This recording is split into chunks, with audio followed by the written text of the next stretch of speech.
கர்மா இந்த வார்த்தையை கேட்டாலே ரொம்ப பேருக்கு ஒரு கிளியாக தான் இருக்குது. என்ன எல்லாத்துக்கும் கர்மா மேலேயே தூக்கி பழிய போட்டுட்ருக்கோம். நம்ம நிறையா இருக்குது. நமக்கு முன்னோர்கள் பண்ண கர்மா, நம்ம பண்ண கர்மா, நிகழ்காலத்தில் நம்ம செஞ்சுட்டு இருக்கக்கூடிய கர்மா,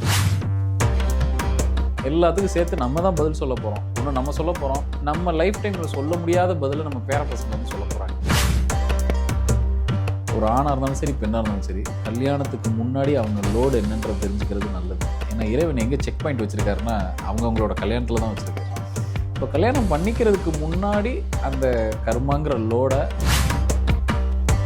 கர்மாவும் பரிகாரங்கள்னு ஒரு வார்த்தையை சேர்த்து கொடுத்துருக்கேன். பரிகாரம்னா என்ன? நம்ம கோயிலில் போய் பண்ணுறது தான் பரிகாரமா, இல்லை வீட்டுக்குள்ளேயே பண்ணலாமா? அந்த பரிகாரத்துக்கு என்ன பலன் இருக்குது, எப்படி செய்யணும், ஒரு ஹோமத்தை எப்படி கொண்டு போகணும், அந்த பரிகாரத்தை இப்போ நான் எந்நேரமும் கோயிலில் போய் பண்ணிகிட்டு இருக்க முடியாது. அப்போ செல்ஃபாக வீட்டுக்குள்ளே பரிகாரம் பண்ணிக்க முடியும். நம்மளை இப்படி தான் கர்மா சுற்றிக்கிட்டு இருக்கா அப்படிங்கிறதுக்கு ஒரு சில பேர் சொல்லுவாங்கல்ல, என்னோட நேரம் என்னை அடுத்த வேலைக்கு போகவே விட மாட்டேங்குது, என்னோட கர்மா என்னை இப்படி ஃபாலோ பண்ணுது, நான் அடுத்த கட்டத்துக்கு போகவே விட மாட்டேங்குது.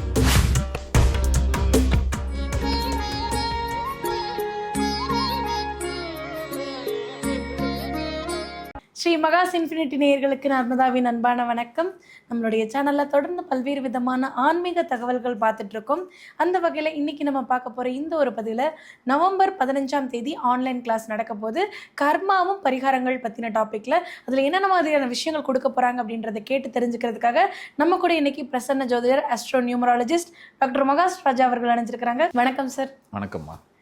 சரி, இப்போ வந்து நம்ம பஞ்சபக்ஷிக்கான கிளாஸ் வந்து பெங்களூரில் வச்சோம். ரொம்ப நிறைய பேர் வந்திருந்தாங்க. எல்லாருக்கும் ரொம்ப யூஸ்ஃபுல்லாக இருக்குன்னு சொல்லியிருந்தாங்க. நிறைய பேர் வந்து மிஸ் பண்ணிட்டோம் அப்படின்றத ரொம்ப ஃபீல் பண்ணி நமக்கு மெசேஜ்லாம் பண்ணியிருந்தாங்க. ஸோ அதை தொடர்ந்து வந்து வரக்கூடிய நவம்பர் 15ஆம் தேதி வந்து கர்மாவும் பரிகாரங்களும் அப்படின்ற டாப்பிக்கில் வந்து நம்ம வந்து ஆன்லைன் கிளாஸ் வந்து கொடுக்க போகிறோம். ஸோ அந்த கிளாஸஸை வந்து மிஸ் பண்ணவங்களுக்கு இது கண்டிப்பாக ரொம்ப யூஸ்ஃபுல்லாக இருக்கும். ஸோ இந்த கிளாஸில் என்னென்ன மாதிரியான விஷயங்கள்லாம் கொடுக்க போகிறீங்க சார்? அந்த வார்த்தையே அதோட அர்த்தத்தை சொல்லுது. கர்மா இந்த வார்த்தையை கேட்டாலே ரொம்ப பேருக்கு ஒரு கிளியாக தான் இருக்குது. என்ன எல்லாத்துக்கும் கர்மா மேலேயே தூக்கி பழிய போட்டுட்ருக்கோம். நம்ம நிறையா இருக்குது. நமக்கு முன்னோர்கள் பண்ண கர்மா, நம்ம பண்ண கர்மா, நிகழ்காலத்தில் நம்ம செஞ்சுட்டு இருக்கக்கூடிய கர்மா, நம்ம வாழ்கிற வாழ்க்கையில் நிறைய பண்ணிகிட்ருக்கோம் இல்லையா, அதுக்கான கர்மா எல்லாத்துக்கும் சேர்த்து நம்ம தான் பதில் சொல்ல போகிறோம். ஒன்று நம்ம சொல்ல போகிறோம். நம்ம லைஃப் டைமில் சொல்ல முடியாத பதிலை நம்ம பேர பசங்க வந்து சொல்ல போகிறாங்க. அப்போ வாழும் போதே நம்ம சரி செஞ்சுக்கிறது நல்லது. எல்லா கர்மாவையும் முடிஞ்ச வரைக்கும் நம்ம எல்லாத்தையும் சரி செஞ்சுட்டு அடுத்த தலைமுறைக்கு நம்ம கர்மாவை விட்டுட்டு போகாமல் இருக்கிறது ரொம்ப நல்லது. அப்போ என்ன செய்யணும்? முதல்ல என் மூட்டை என்ன, என் கர்ம மூட்டை என்ன, நான் என்ன வாங்கிட்டு வந்திருக்கேன், என் தாத்தா என்ன எனக்கு கொடுத்துட்டு போயிருக்காரு, அதை நான் முதல்ல தெரிஞ்சுக்கணும். எப்படி தெரிஞ்சுக்கலாம்? என்னோட பிரசனம், நான் பார்க்குற பிரசனத்தில் நிச்சயமாக துல்லியமாக வரும். இதை எப்போ தெரிஞ்சுக்கணும் அப்படின்னா, ஒரு ஆணாக இருந்தாலும் சரி, பெண்ணாக இருந்தாலும் சரி, கல்யாணத்துக்கு முன்னாடி அவங்க லோடு என்னன்றது தெரிஞ்சுக்கிறது நல்லது. ஏன்னா இறைவன் எங்கே செக் பாயிண்ட் வச்சுருக்காருன்னா அவங்களோட கல்யாணத்தில் தான் வச்சுருக்காரு. ஸோ கல்யாணம் பண்ணிக்கிறதுக்கு முன்னாடி அந்த கர்மாங்கிற லோடை என் ஃபேமிலியில் தொடர்ந்து ஒரு விஷயம் நடந்துக்கிட்டே இருக்குது, அதை நான் எங்கேயாவது ஒரு இடத்துல தவிர்த்துடணும் அப்படின்னா அதை கல்யாணத்துக்கு முன்னாடி தவிர்த்துடலாம். ரொம்ப அதிகபட்சம் எனக்கு ஒரு குழந்தை பிறக்கிறதுக்கு முன்னாடி இந்த கர்மாசை எல்லாத்தையும் கொஞ்சம் நான் தெரிஞ்சுக்கிட்டு அதை குறைக்கிறதுக்கு உண்டான வழியை பார்க்கலாம். இல்லை நான் இதெல்லாம் எதுவுமே பண்ண மாட்டேன்னா இறைவன் 2 இடத்துல தான் செக் பாயிண்ட் வைப்பார். ஒன்று ஒரு மனைவியோ கணவன் அமைகிற இடத்துலையும், இன்னொன்று நமக்கு கிடைக்கக்கூடிய குழந்தைகள் அந்த இடத்துலையும் தான் செக் பாயிண்ட் வைப்பார். ஸோ இதெல்லாத்தையும் நம்ம எப்படி பார்க்கணும், எப்படி குறைச்சிக்கலாம். ரெண்டாவது அதில் இன்னொரு வார்த்தையை சேர்த்து கொடுத்துருக்கேன். கர்மாவும் பரிகாரங்கள்னு ஒரு வார்த்தையை சேர்த்து கொடுத்துருக்கேன். பரிகாரம்னா என்ன? நம்ம கோயிலில் போய் பண்ணுறது தான் பரிகாரமா, இல்லை வீட்டுக்குள்ளேயே பண்ணலாமா, அந்த பரிகாரத்துக்கு என்ன பலன் இருக்குது, எப்படி செய்யணும், ஒரு ஹோமத்தை எப்படி கொண்டு போகணும், அந்த பரிகாரத்தை இப்போ நான் எந்நேரமும் கோயிலில் போய் பண்ணிகிட்டு இருக்க முடியாது. அப்போ செல்ஃபாக வீட்டுக்குள்ளே பரிகாரம் பண்ணிக்க முடியுமா, என்னையை நான் ரெஃப்ரெஷ் பண்ணிக்க முடியுமா? இப்போ இந்த கர்மா அப்படின்றது வந்து கர்மாக்கான பரிகாரங்களை வந்து இண்டிவிஜுவலாக இப்போ நான் ஜோதிடமே படிக்கல அப்படின்னா நான் கூட கற்றுக்கிட்டு பண்ண முடியுமா சார்? நிச்சயமாக. கர்மா வந்து என்னென்னா, நான் ஏன் இங்கே பிறந்திருக்கேன், நான் ஏன் இந்த வீட்டுக்குள்ளே வந்து பிறந்திருக்கேன், நான் ஏன் இந்த தாய் தேந்தருக்கு பிறந்திருக்கேன், என் பையன் எப்படி எனக்கு வந்தான், இதை பற்றின ஒரு நாலேஜ் வேணும் இல்லையா? என்ன பண்ணால் என்ன நடக்குன்ற, நம்ம லைஃப்பை நம்ம எப்படி நகர்த்தி கொண்டு போகிறோங்கிறதுக்கு நமக்கு ஒரு நாலேஜ் வேணும் இல்லையா? அதுக்கு தான் கர்மாவை பற்றின அறிமுகம், அதை பற்றின ஒரு டீப் நாலேஜ். ஓகே. பரிகாரம் நான் ஜோதிடராக இருக்கணும்னு அவசியம் இல்லை, ஆனால் ஜோதிடம் தெரிஞ்சிருந்தால் ரொம்ப நல்லது. இந்த விஷயத்துக்கு நமக்கு இன்னும் ஒரு கூடுதல் அந்த இடத்துல ஒரு அட்வான்டேஜ். ஆனால் எதையும் கற்றுக்க முடியாதுன்னெலாம் ஒன்றும் இல்லை. என்னை பொறுத்த மட்டும் எல்லோரும் தெரிஞ்சுக்குங்கன்றக்காக தான் நான் அதை கிளாஸாக கொடுத்துட்டு இருக்கேன். அப்போ அந்த செல்ஃபாக எப்படி பரிகாரம் பண்ணிக்கலாம், ஒரு பரிகாரம் செஞ்சதுக்கப்புறம் அது இறைவன் ஏற்றுக்கிட்டாரா இல்லையா, பழிக்குமா பழிக்காதா, இதெல்லாம் செல்ஃபாக நம்ம அனலைஸ் பண்ணிக்கலாம். ஓகே, நீங்கள் அதை கூட தெரிஞ்சுக்கிறதுக்கான விஷயங்கள் எல்லாம் சொல்லி தருவீங்க. கண்டிப்பாக. நம்ம போய் பண்ணிட்டு திரும்பி பார்க்காம வந்துடுறோம். அது அவங்க ஏற்றுக்கிட்டாங்களா இல்லையா? நம்ம ஒருத்தருக்கு சாப்பாடு வைக்கிறோம், அவங்களுக்கு பிடிச்சதா பிடிக்கலன்னு கேட்க மாட்டோமா? அந்த மாதிரி தானே பரிகாரம். இறைவன் ஏற்றுக்கிட்டாரா ஏற்றுக்கலையா, இதுக்கு ரிசல்ட் இருக்கா இல்லையா அப்படிங்கிறத நம்ம நிச்சயமாக தெரிஞ்சுக்கலாம். இதெல்லாம் எப்படி பண்ணணும், நடைமுறையில் எப்படி இதை கொண்டுட்டு வரணுங்கிறத பற்றின ஒரு டீட்டெயில்டு கிளாஸ் தான் இந்த கர்மாவும் பரிகாரங்களும் கிளாஸ். இதை ஒரு 10 நாள் செஷனாக வைக்கலாம், தினமும் ஒரு 2 மணி நேரம் இடைவெளியில் ஒரு 10 நாள் செஷனாக வைக்கலாம் அப்படிங்கிற மாதிரி பிளான் பண்ணியிருக்கோம். நிச்சயமாக இந்த கிளாஸுக்கு முன் இந்த கிளாஸ் அட்டன் பண்ணதுக்கப்புறம் கர்மாவை பற்றி நமக்கு ஒரு நல்ல டீப் நாலேஜ் கிடச்சிரும்.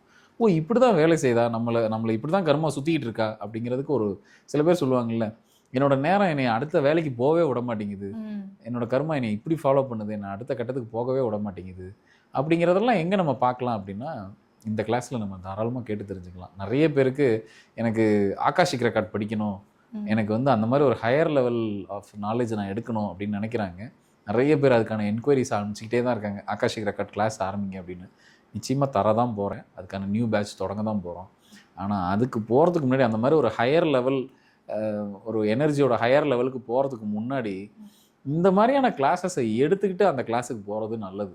ஸோ அதனால தான் அந்த கர்மா கிளாஸ் அதுக்கு முன்னாடி வச்சேன். அப்படின்னா பின்னாடி ஆகாஷிக் ரெக்கார்ட்ஸ் கிளாஸ் வரப்போகுதுன்னு அர்த்தம். இதில் ஒரு நல்ல டீப் நாலேஜை எடுத்துக்கிட்டோம்னா நமக்கு ஒரு தெளிவான ஐடியா வந்துடும், ஓ கர்மா இப்படி தான் வேலை செய்யுது அப்படின்னு. அதுக்கப்புறம் நீங்கள் ஆகாஷிக் ரெக்கார்ட்லாம் பார்க்கும்போது என்ன செய்யலான்னு உங்களுக்கே புரிய ஆரம்பிச்சிடும், இப்படி தான் சுற்றி இருக்குது அப்படிங்கிறத. இதுக்கு ஒரு 2 உதாரணம் சொல்லலாம்.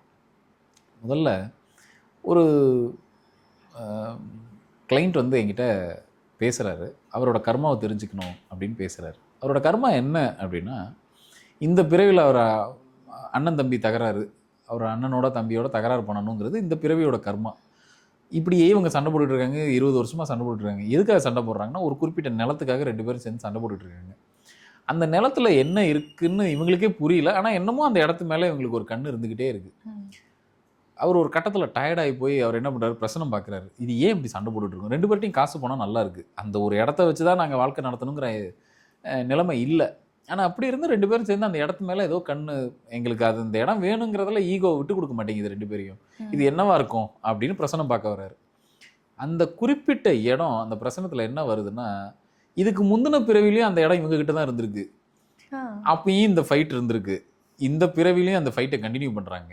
நான் கேட்டேன், அந்த இடத்துல இந்த மாதிரியான மரங்கள்லாம் இருக்கா, அந்த இடத்துல இப்படியான ஒரு பிளான்டேஷன் அந்த இடத்துக்குள்ளே இருக்கான்னா ஆமாம் அப்படிங்கிறாங்க. அதை கிட்டத்தட்ட பழைய பர்த்லேருந்து அந்த கர்மா ட்ராவல் ஆகி இந்த பிறவிலையும் அந்த ஃபைட்டை கண்டினியூ பண்ண வைக்குது. அவர் கேட்டார், இந்த இடத்த என்ன பண்ணுறது, எனக்கு அவன்கிட்ட ஃபைட் பண்ணி எனக்கு ஒன்றும் ஆக போகிறது இல்லை, என்கிட்ட இடங்கள் நிறைய இருக்குது, காசு பணம்லாம் இருக்குது, என்ன பண்ணலாம். அவருக்கு என்ன சொன்னேன், இந்த இடத்த விட்டு கொடுத்துருங்க, இந்த இடத்த விட்டு கொடுத்துட்டா நீங்கள் இன்னும் இதை விட இன்னும் நிறைய இடங்கள் வாங்கலாம், இதை பிடிச்சிட்டு இருக்கிற வரைக்கும் உங்களை அடுத்த கட்டத்துக்கு கூடாது, முடிவு நீங்கள் தான் பண்ணிக்கணும் அப்படின்னோடனே அந்த இடத்த விட்டு கொடுத்துட்டாரு. சரி போ, நீ தானே வச்சுக்கோ அப்படின்னு விட்டு கொடுத்துட்டாரு. அந்த இடத்த விட்டு கொடுத்த கொஞ்ச நாள்லே இவர் பல ஏக்கரை வாங்கி சம்பாரித்து தனியாக வாங்கிட்டார். இது எதுக்கு சொல்ல வரேன்னா, ஒரு விஷயத்தை நம்ம பிடிச்சி நமக்கு எந்த ஷர்ட்டு நம்ம சைஸில் இல்லையோ அதை கழட்டி வச்சிடுறது நல்லது, நமக்கு எது தேவையோ அதை எடுத்து மாட்டிக்கிறது ரொம்ப நல்லது. அப்படி தான் இந்த கர்மா நம்மளை கூட்டிகிட்டு போவோம். அப்போ நமக்கு நேரம் சரியில்லாத போது ஒரு தேவையில்லாத ஒரு விஷயத்தை போய் நம்ம நாக் பண்ணிகிட்டு இருப்போம், கதவை தட்டிகிட்டு இருப்போம், அந்த கதவை திறக்கவே திறக்காது. நம்ம நேரம் சரியாக இருக்கும்போது ஒரு தட்டில் ஒரு கதவை திறந்துடும், அது வேற ஒரு விஷயத்துக்கு நம்மளை அழைச்சிட்டு போவோம். ஸோ இதை பற்றின ஒரு டீட்டெயில்டு அனாலிசிஸ் தான் இந்த கர்மா கிளாஸு. நிச்சயமாக நம்ம எதை பிடிச்சிட்டு போயிட்டுருக்கோம், எதை செய்யணும், எதை செய்கிறது இல்லை, ஒரு தெய்வத்தை எப்படி கும்பிடணும், இதை பற்றின ஒரு நல்ல டீப் நாலேஜ் இந்த கிளாஸில் படித்தா கண்டிப்பாக வந்துடும். கண்டிப்பாக சார். ஏன்னா பஞ்சபக்ஷி கிளாஸில் படித்த எல்லாருமே அந்த கிளாஸ் முடிஞ்சு போகும்போதே அடுத்த கிளாஸ் எப்போ வைப்பீங்க, அடுத்து என்ன விஷயங்கள் டாப்பிக்கை கொடுக்க போகிறீங்க அப்படின்றது தான் கேட்டாங்க. அப்படின்றப்போ கண்டிப்பாக இந்த ஒரு கிளாஸுமே ரொம்ப பயனுள்ளதாக இருக்கும் நாங்கள் நம்புகிறோம். கண்டிப்பாக அந்த கிளாஸில் ஆஃப்லைனில் மிஸ் பண்ணவங்க எல்லாருமே ஆன்லைன் கிளாஸில் படிக்கணும். கண்டிப்பாக நிறைய விஷயங்கள் நீங்கள் அதில் தொடர்ந்து கொடுக்கணும்னு கேட்டுக்கிறோம் சார். ரொம்ப நன்றி சார். நன்றிம்மா.